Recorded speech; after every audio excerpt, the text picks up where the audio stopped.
For myself, I've got 2 rules of life that really work for me. And my 2 rules of life are to create more than I consume. That's my first rule. My second rule is to curate what I consume carefully.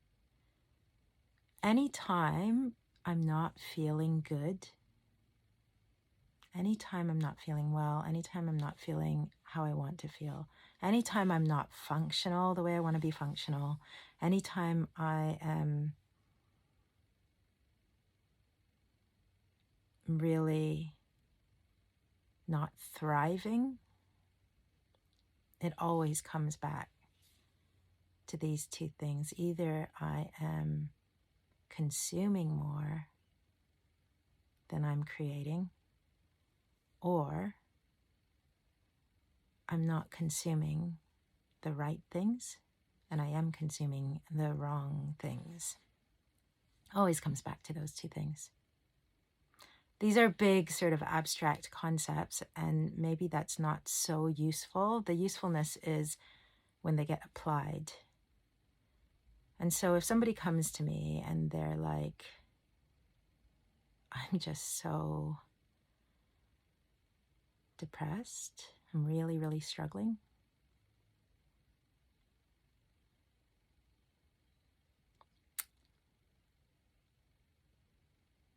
I would say, first of all, I'm sorry that you're having such a hard time, because that sucks. Second of all, are you able to have a look at some of the things you're consuming? So if you were just eating processed foods, junk foods, really high in sugar all day long and nothing fresh, nothing with nutrients, you would feel pretty crap. That's kind of like a straightforward, like, physical thing. Let's take it a bit further.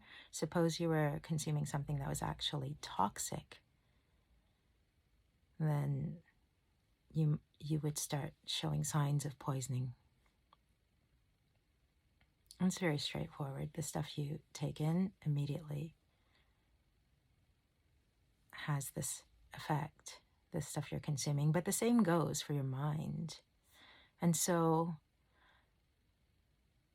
if mentally you're not feeling well, then the stuff you're consuming mentally, the stuff that you're feeding your mind, and that includes other people's words, it includes media, it includes your own thoughts. That's what is the closest to you. That's what you're feeding your mind, are the things you're thinking. Thoughts arise. You can't control your thoughts, but you can decide how you engage with your thoughts. So suppose you have a thought that arises that is just like, life is not worth living. I suck at everything. I'm a failure. Suppose these thoughts arise, right? They're pretty hard thoughts to deal with. It's up to you which thoughts you're going to believe. Thoughts don't arise to tell you the truth. Thoughts rarely do that. Thoughts arise as a consequence of your mind trying to make sense of your experience. So suppose your experience is that you're really struggling to do something, and then your mind trying to make sense of it might generate this thought, like, you're so useless, you're a failure at everything. That thought doesn't mean you're an actual failure. That thought means you're trying to make sense of the fact that you're struggling so hard. And so it's up to you to notice if you're having a thought arise that does not serve you. You are your parent. You are in charge. You're not 2 years old. So like for a 2-year-old, the parent would be in charge of feeding thoughts constantly to their 2-year-old through what they expose their 2-year-old to, the things they say, their actions, and how they model things. But you're not 2. And so now it's up to you to start noticing what has happened as a result of all the stuff that you've been fed growing up and then continued to feed yourself once you got to an age where you were able to do that. It's up to you to notice. It's up to you to notice what thoughts are arising and then what thoughts you feed your mind, your body, your spirit with. And so, like that thought arises, oh, so worthless, I'm a failure. It's up to you to ask the really important question, which is, does this thought serve me? Does this thought empower me?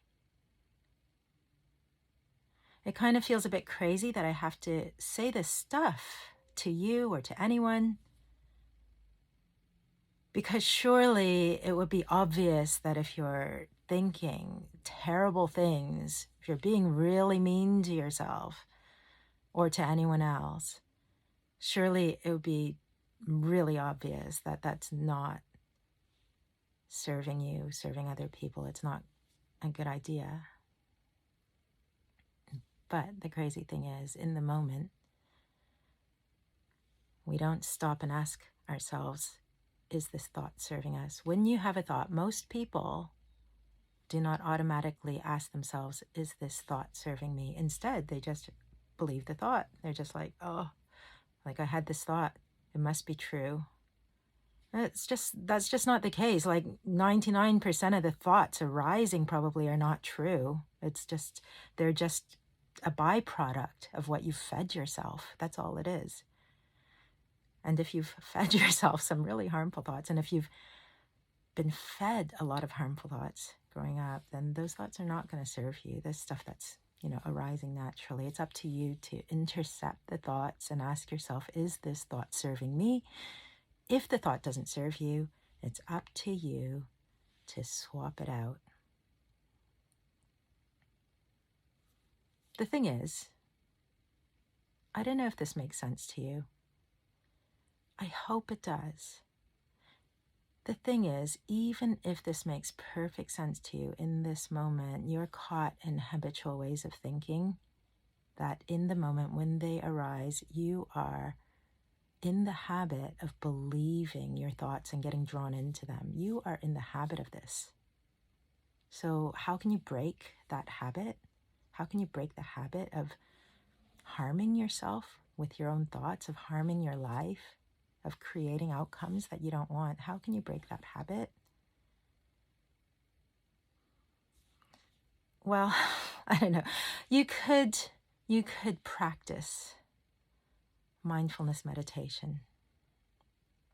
You could practice mindfulness meditation, and that will help you to start noticing your thoughts in a neutral way, in a way where you can respond with compassion and love to yourself, in a way where you actually have that choice, that mindful choice and ability to swap out these thoughts with thoughts of compassion, where you can respond to the thing that's causing, those harmful thoughts. Because the thing causing those harmful thoughts will be, some really hard feelings or beliefs that you carry about yourself or the world or others. And it's not about denying that that stuff's there. It's about recognizing it's there and then giving yourself the compassion and love you need in response to that. But I'm laughing because saying oh, you can change these thoughts by just practicing mindfulness meditation. Do you know what? a lot of people will be able to start practicing that and start doing that. But a lot of people, probably the majority of people, will not be able to start forming a practice of mindfulness meditation every day consistently. It's kind of like physical exercise. If people are wondering how they can be stronger, healthier, more vital, more fit, better cardiovascular fitness, better strength, better stamina. If someone's wondering that, you can be like, oh yeah, just exercise. Do the training that works for you. Some people will be able to. There are some very fit people around, some very, very physically healthy, fit people. Exercise and eat the right stuff. Like, you can say that, but the truth is that a lot of people aren't going to be able to access that kind of a disciplined practice. If you do that stuff, your body will get healthier. If you do meditation, if you meditate regularly, if you nurture this practice of mindfulness, your mind will get healthier and stronger. Problem is, most people can't actually do that. So instead of telling everyone, hey, just meditate, I think that'd be great if everybody meditated, had this practice of meditation deepening, like day by day throughout the years, strengthening and feeding their minds. That would be great if everyone did. But realistically, I don't know if that will ever happen. Often people who are in the most sort of distressed mental states are the people who are least able to motivate themselves to get into the present moment and be mindful, because they're avoiding the present moment because they're afraid that it's going to be too crazy painful. So instead they throw their minds into much more painful moments, ironically, which then causes more problems. But yeah, realistically, the solution isn't for everyone to meditate, because most people won't be able to. And so the thing is to do the tiny little changes that are actually doable, that are actually things people can practice to get into a better mental state. And then if you ever get to the state where you start feeling able to start incorporating a bit of meditative practice into your life, then fantastic. And it doesn't have to look, and that doesn't have to look like you sitting on a cushion with your eyes closed for an hour. Like, a meditative practice could be walking your dog. A meditative practice could be cooking. It's not about what you're actually doing, but how you're doing it, and about bringing the consciousness and intention to how you're doing that, to make that a meditation. So to bring your attention into what's happening in the moment. So if you're cooking, you're noticing where your attention's going. If that's your meditative practice, you can absolutely never spend even a minute on a cushion or a chair formally meditating, and yet have a ton of practice at meditating. But anyway, never mind all of that, going to the meditation. If you're in a state where you are so overwhelmed and stressed and chaotic that you don't even know how to start with trying to be a bit more mindful or meditative or present or whatever, if that is where you are at, then just watch what you're consuming. curate what you consume carefully. Just start with that. Notice all the stuff you're consuming, whether that's movies, articles, news. Yeah, I laugh about the news, but yeah, if you're consuming a ton of news, that's probably going to have an adverse effect on you. Probably. Not absolutely, but yeah. Everything you consume affects you, all this sort of media. But it's not just, media. It's who do you talk to? Who are the people you have around you? That's all the stuff that's inputting. And then, of course, there are your own thoughts. If you're not able to start with learning to regulate your own thoughts through a practice of mindfulness, start with the external stuff that you're consuming.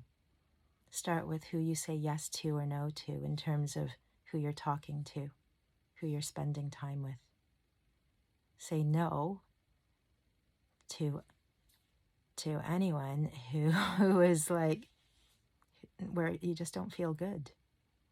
You don't feel good being around that person. First, you feel,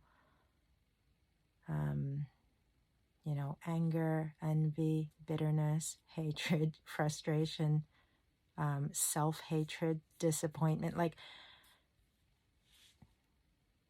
if you're feeling that stuff around someone else, don't spend time with that person. Limit it as much as possible for now. And then spend time with people who do the opposite, where you feel more alive, more peaceful, more challenged in a good way to grow, more inspired. Spend more time consuming things that make you feel okay, truly okay about yourself, exactly as you are now. Truly able to be compassionate and accepting of yourself exactly as you are now.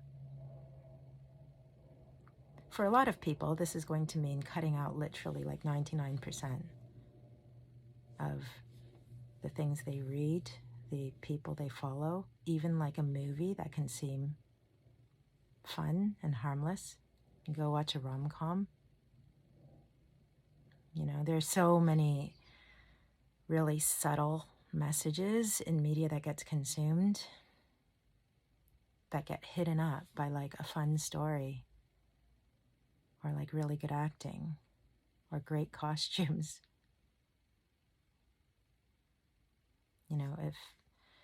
So you've got to start kind of sifting between the stuff that's drawing you in because there's some sort of like addictive factor happening there, or some sort of like instant pleasure or escapism or whatever happening there. I'm not saying that's wrong, but if that's happening together along with you feeling bad about yourself or feeling bad about your life or feeling disheartened and discouraged or starting to compare yourself with other people, if those things are happening together, cut that out. It's as simple as that. Just get rid of all the stuff that makes you judge yourself, compare yourself, feel bad about yourself, feel bad about your life.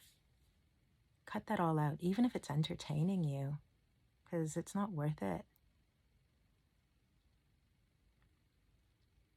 I love chocolate and sweet things. I know that sugar is like poison. It's so processed sugar is incredibly harmful.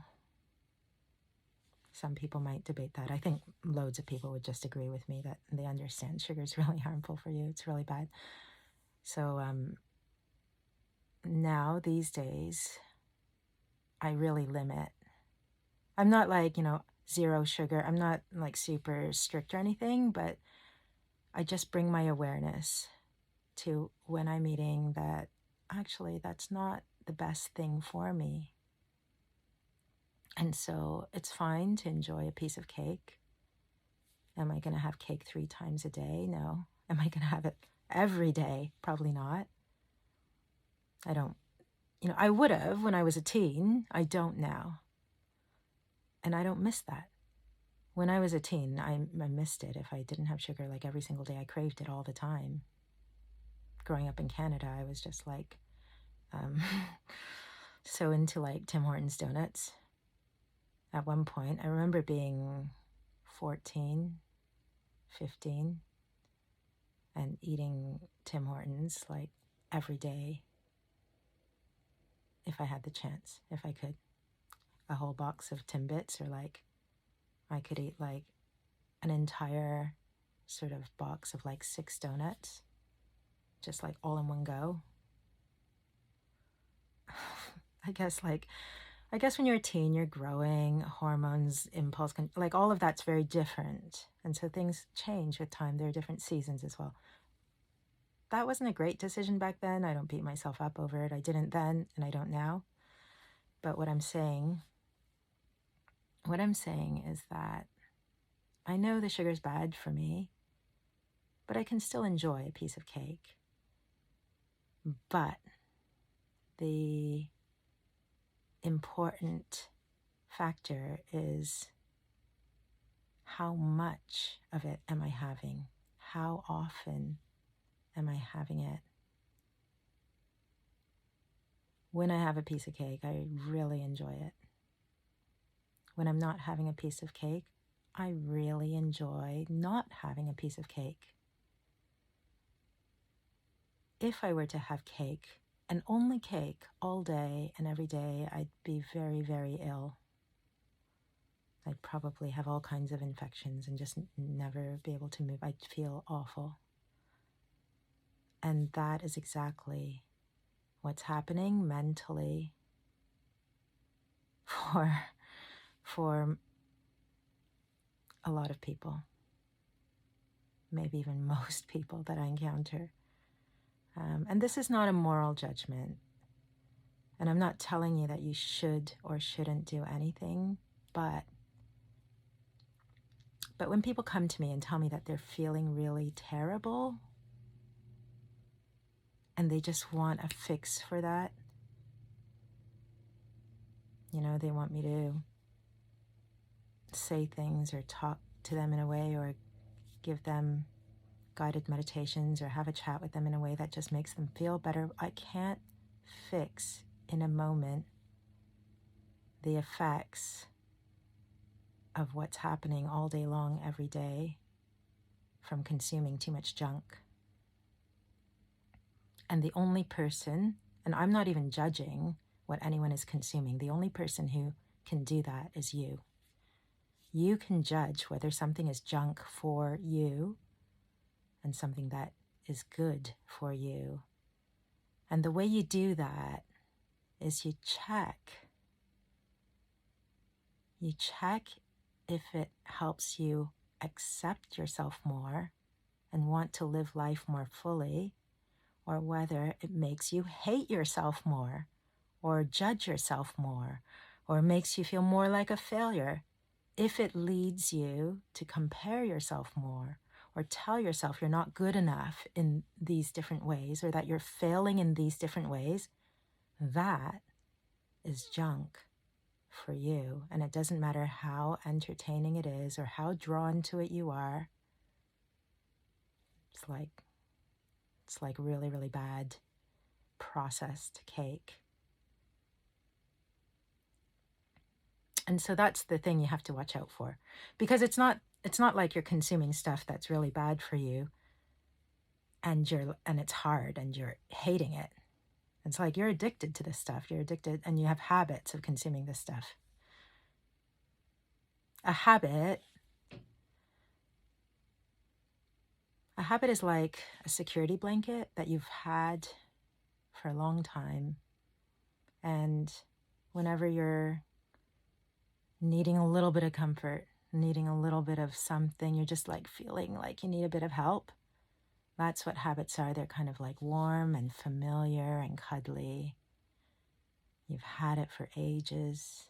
Even when it's like a habit that makes you feel bad, it still feels good to be in that habit. That's what habits are.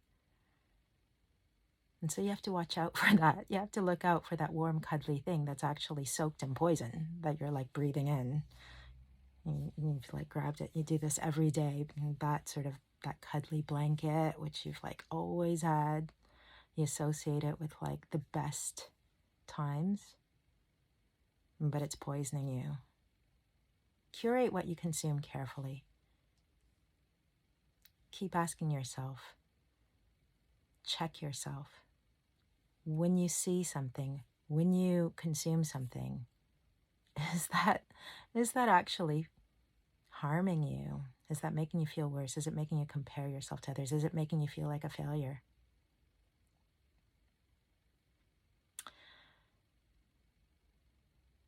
The other side to that,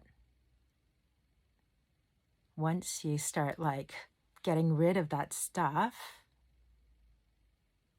delete the app if you keep getting drawn into it.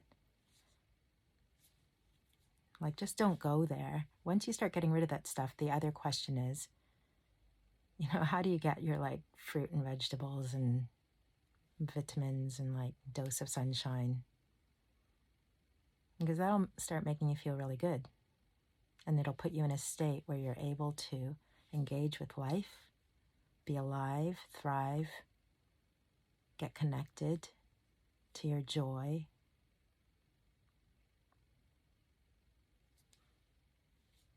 So where's that stuff? Well, you can find it. Just keep an eye out for it.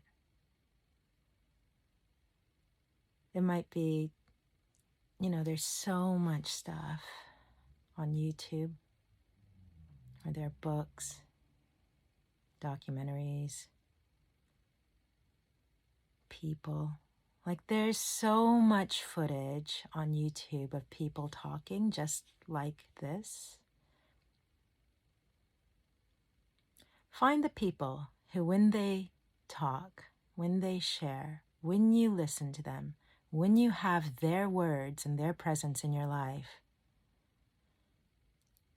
find the people to watch and listen to who actually bring value to your life. They make you more accepting of yourself exactly as you are now. They start to bring relief.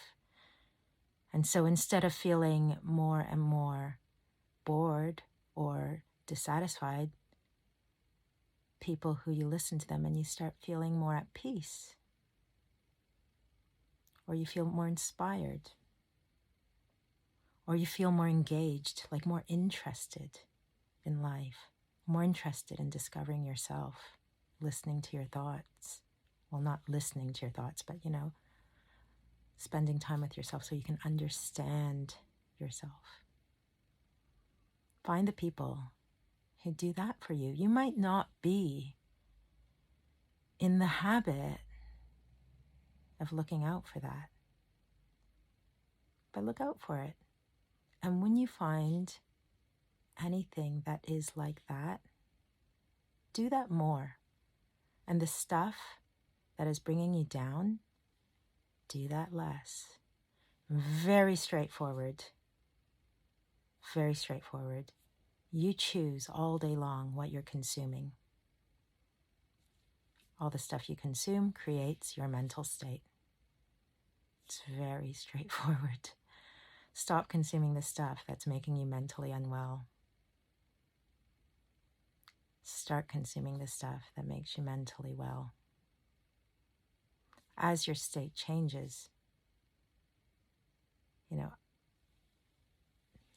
as you change, then you'll find different things actually contribute to your well-being.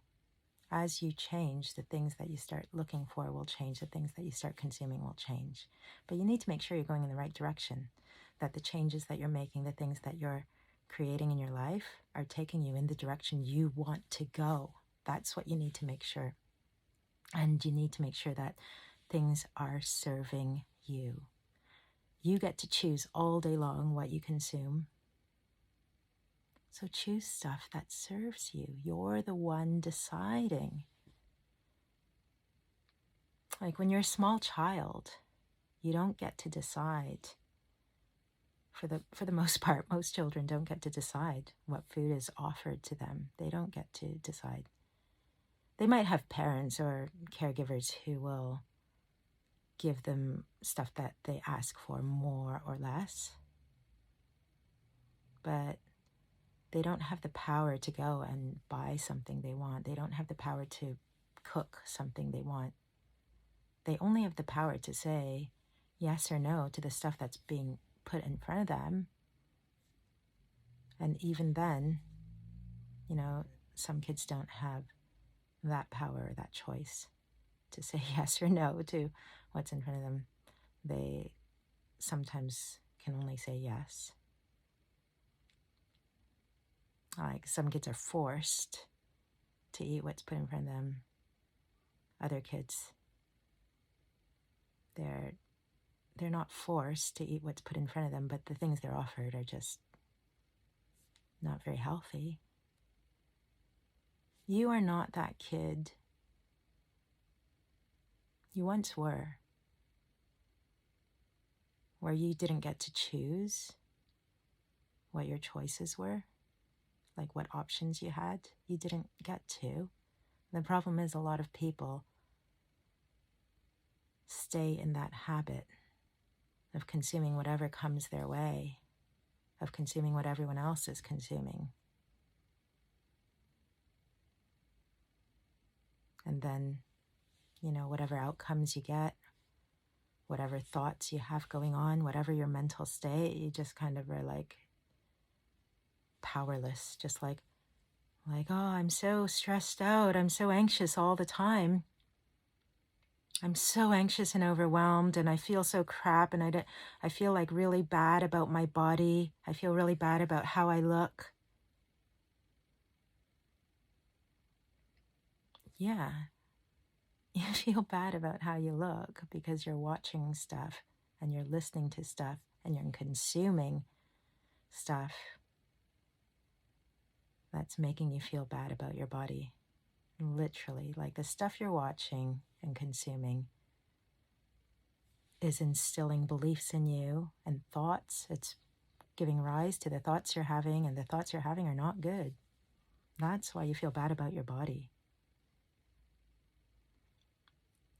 It's the meaning that you're giving to these things you're watching, but the things you're watching are also giving you a meaning that you have no control over. So don't consume that stuff. If you're feeling like crazy overwhelmed and crazy stressed, for sure, you need to do an audit of what you're watching, what you're consuming. And you need to change it up. The way you feel and the things you're thinking are a direct result of the stuff you're thinking. You need some new thoughts.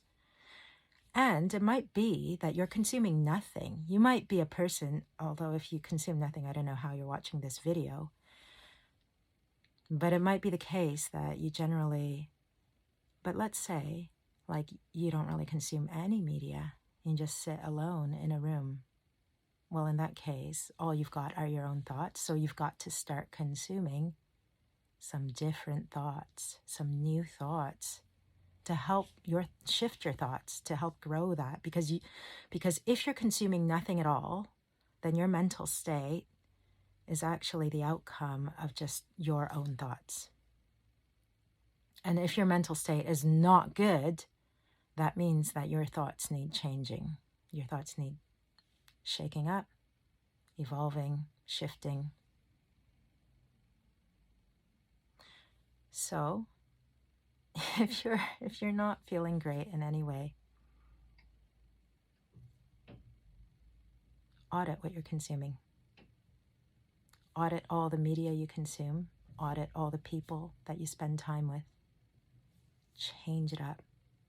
Get rid of anything that's obviously contributing to you feeling badly, which is probably all of it. If you're feeling badly, all of it is probably bad for you right now. I don't mean that there's something inherently bad about a particular thing.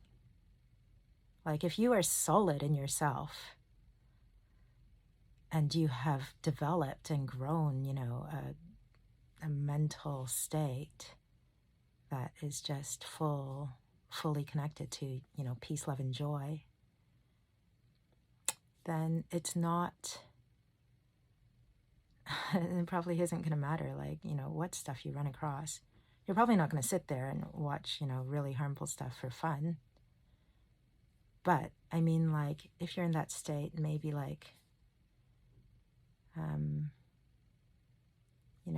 you watching this one thing is going to have a very different effect than somebody else watching that exact same thing. I'm not saying, so just to be clear, I'm not saying that there's necessarily anything wrong with any of these things that are really toxic to you.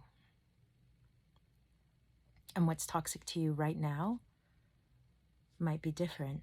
Well, for sure it will be, hopefully, because you're growing and developing. It'll be really different from what's toxic to you in 10 years' time, something that is just intolerable and feeding the wrong things in you right now. 10 years from now, once you've up-leveled and sort of grown and evolved as a person, that stuff is not going to even touch you. That same stuff. And if that stuff is actually quite harmful, negative, toxic stuff, then you probably aren't going to be drawn to it 10 years from now when you're in a different state. But suppose there's actually nothing inherently sort of harmful about that thing, but it was just the way it was affecting you right now, certain things in it where you were giving a certain meaning. If that's the case, then 10 years from now, maybe you'll be able to watch that stuff or consume that stuff, get value from it, enjoy it, and it's not going to have any kind of negative impact on you.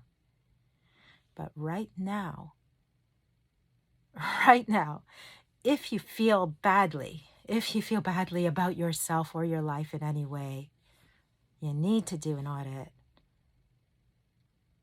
of everyone you spend your time around, everyone whose words you take in, everything you read, everything you watch. You need to do an audit of all of that and probably get rid of most of it and start looking for different things that satisfy you and help bring out your peace, love, and joy. It's as simple as that. And that doesn't have to be it doesn't have to be people talking specifically about the subject. It might be that it might be like Bob Ross videos. It might be like taking up a bit of painting, and then you find, you know what? This actually feeds my soul. I love painting. I love watching Bob Ross painting.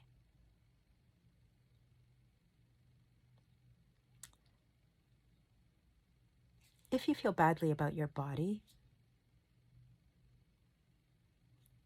stop watching people who heighten that judgment of yourself. Just stop it. If you notice yourself watching something and you're like, I really need to lose some weight, or I really need to put on some weight, I really need to gain some muscle, I really need to take better care of myself so that I'm just more hot. If you're having these kinds of thoughts while watching something, cut that thing out. That's a clue. Don't watch that thing. It doesn't matter if it's the news or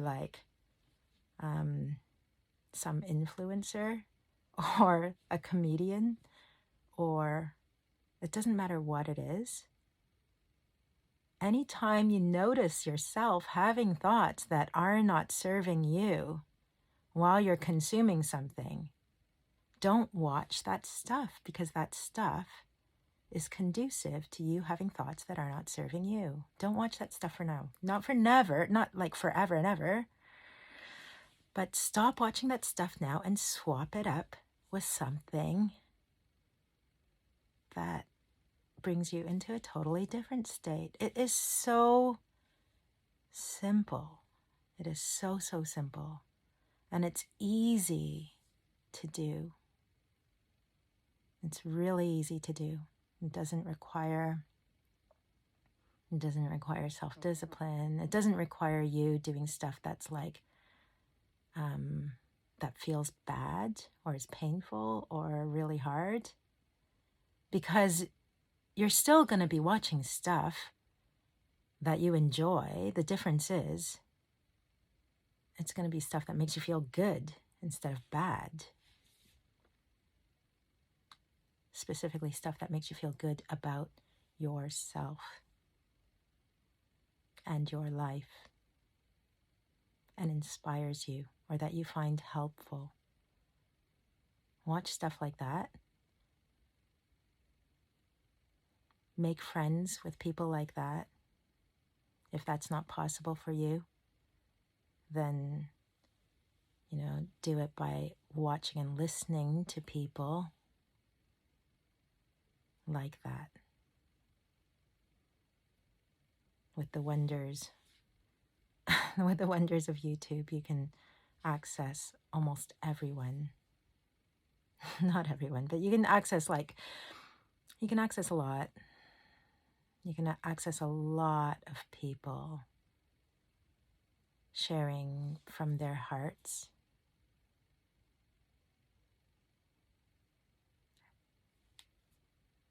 Yeah.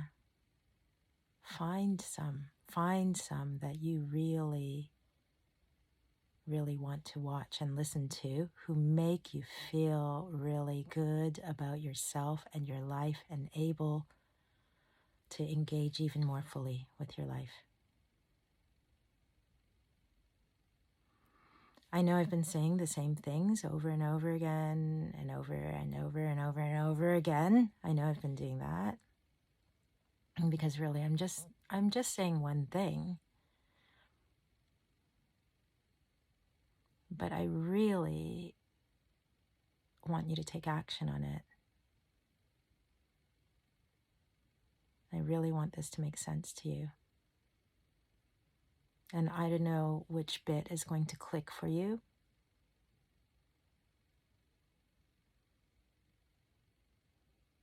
Like if I'm having to tell you this stuff, chances are pretty good that you really need to hear this.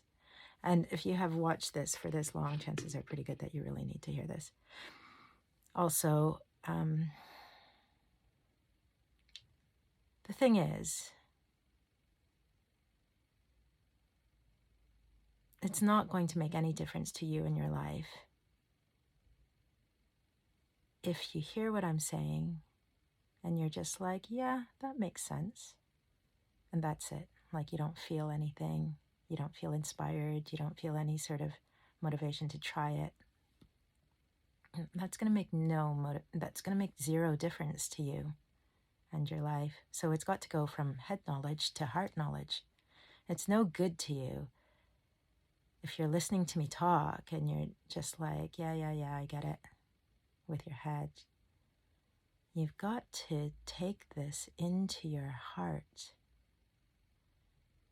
Not so that you think exactly like me or that you have my thoughts, but so that your heart can find the bit of what I'm saying that is true for you right now, that is powerful for you right now. That's why you need to open your heart.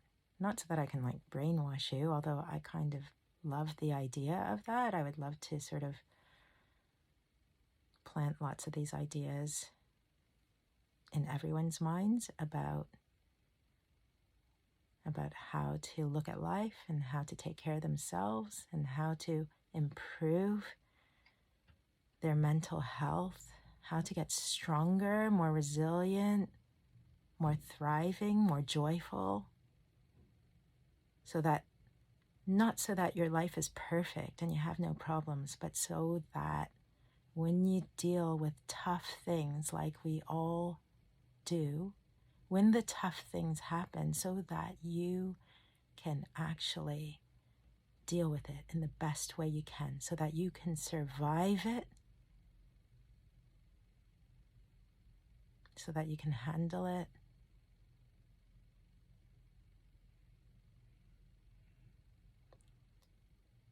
So I'm really, really, really wishing you like all the best wishes I can possibly sort of send, all the good vibes. I'm sending that out. Not that you just take on my words, but that you open your heart so that you can connect with your heart and you can hear what your heart has to say to you.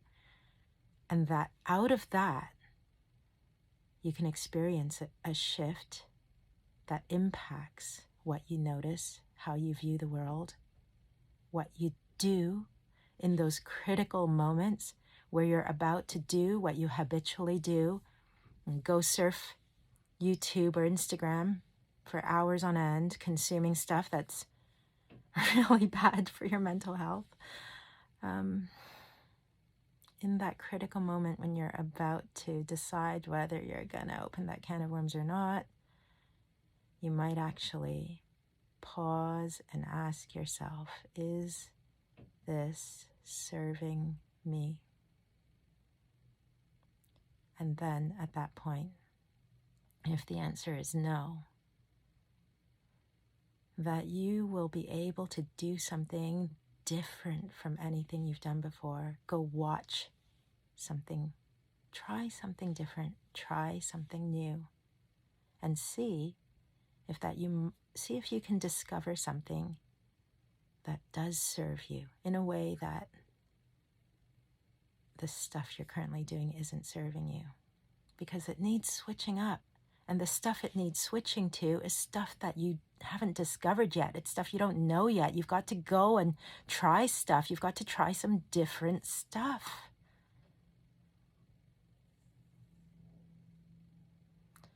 So I'm just hoping that when those opportunities arise, which they will all day long, every day, for you to notice yourself going into something habitual that isn't serving you, I'm just hoping that you will just have that little tiny interrupt before you go straight into it.